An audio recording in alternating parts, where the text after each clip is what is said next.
So, narinig mo na ba ang CF Wellness? Sa tuwing makakakita ka ng green apple na may mapa ng mundo, yan ang simbolo ng isang kumpanyang nagpapahalaga sa kalusugan.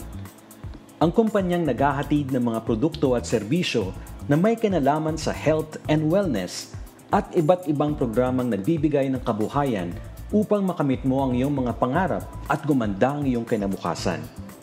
Yan ang CF Wellness Unlimited Incorporated.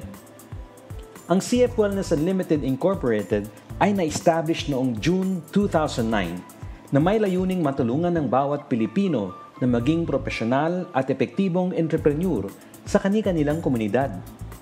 Nakilala ang CF Wellness sa mga produktong tinatangkilikan ng higit libo-libong Pilipino sa loob at sa labas ng bansa. Tulad na lamang tong 8-in-1 Mixwell Cafe na siyang naging silbing flagship product hanggang sa ngayon. Ang Wellness Rub na kinilala sa mabisang pantanggal ng sakit ng ulo, ubo at pananakit ng katawan.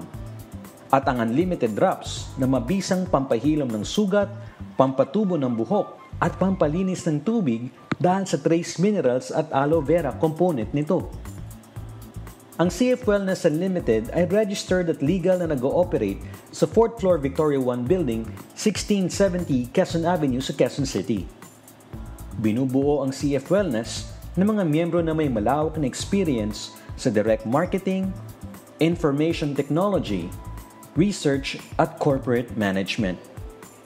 Kaya sigurado kang may matatag na sistema at mga business practices na siyang nagpakalat sa higit kumulang na 300 distribution channels sa Luzon, Visayas at Mindanao. Kung kaya't ang hanap mo ang isang exciting opportunity na magkaroon ng isang negosyo o di kaya'y makakuha ng mga produktong siguradong makakatulong sa iyong kalusugan, makinig, pag-aralan at subukan ng mga produkto at serbisyo ng CF Wellness Unlimited. Sa paggamit, pagtangkilik at pagbabahagi mo ng CF Wellness, siguradong may magagandang opportunities na naghihintay para sa iyo. Ano bang pangarap mo? Open your mind sa malawak na opportunities na hatid ng CF Wellness.